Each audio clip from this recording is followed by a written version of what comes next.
Imagine being told you're not qualified to lead because of your skin color. So you spend the next 85 years collecting 11 degrees and practicing law until you're 107, just to prove them wrong. This is not fiction. This is John Morton Finney, and his story will rewrite everything you think is possible. Born June 25, 1889 in Kentucky, just 24 years after slavery ended. His father was a former slave. His mother was free. When she died, he was only 14 years old. Most people would have crumbled. Instead, he walked 12 miles to school and back every single day. 12 miles on foot. Because education wasn't optional for him, it was survival. At 22, he joined the U.S. Army and served in the Philippines as part of the 24th Infantry Regiment, the legendary Buffalo Soldiers. According to U.S. military records, he earned the rank of sergeant and was recommended for an officer's commission. But the Army looked at his qualifications, looked at his skin, and told him no. He was denied leadership because of his race.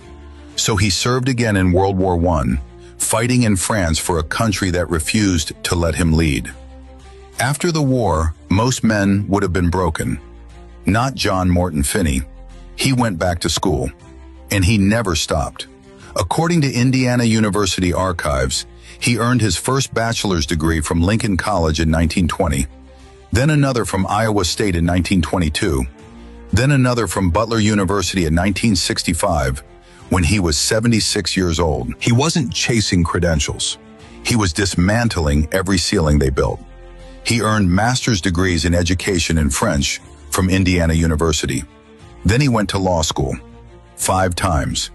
His first law degree came from Lincoln College in 1935. His last law degree? Martin University in 1995, when he was 106 years old. Let that sink in. At an age when most people are long retired or gone, he was earning his 5th law degree. But he didn't just collect degrees, he used them. He taught languages at Crispus Attucks High School in Indianapolis for 47 years. He spoke 6 languages fluently: French, Latin, Greek, Spanish, German, and Portuguese. And while teaching full-time, he practiced law on the side for over 60 years. In 1991, at 102 years old, the National Bar Association inducted him into their Hall of Fame. According to the association's records, he was still taking cases, still in court, still fighting. He didn't retire from practicing law until his 107th birthday in 1996, making him the oldest practicing attorney in United States history. He lived through Reconstruction, Jim Crow, 2 world wars, the Civil Rights Movement, and the turn of the millennium. He died January 28, 1998, at 108 years old. He was the last surviving Buffalo Soldier in Indiana and the state's oldest living veteran. Here's what gets me. The system told him he wasn't good enough to be an officer, so he became more educated than the people who denied him. They said he couldn't lead, so he spent 107 years leading by example. He once said, "I never stop studying. There's always something to learn. When you stop learning, that's about the end of you." Think about that. While others were retiring, he was enrolling. While others were winding down, he was leveling up. He turned rejection into relentless self-improvement. He turned racism into a reason to become undeniable. And here's the part that should make you angry. How many of you are just hearing his name for the first time right now?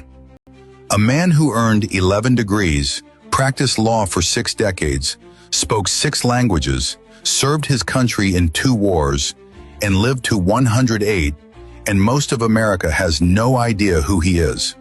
That's not an accident. That's erasure. John Morton Finney didn't just break barriers. He became a walking refutation of every racist lie ever told. Every time someone said black people weren't intelligent enough, he earned another degree. Every time they said we couldn't contribute, he taught another generation. Every time they said we should know our place, he redefined what was possible. So here's what I need from you. Comment below right now. Is this your first time hearing about John Morton Finney? Because if it is, ask yourself why. Ask yourself how a man this extraordinary, this accomplished, this undeniable was left out of your history books. And then ask yourself what else they didn't teach you. Share this video. Tag someone who needs to hear this story. Hit that follow button because we're uncovering every buried legend, every erased genius, every stolen contribution. They tried to bury his story. We're making sure it goes viral. Legends don't die, they get buried, and we're digging them all back up.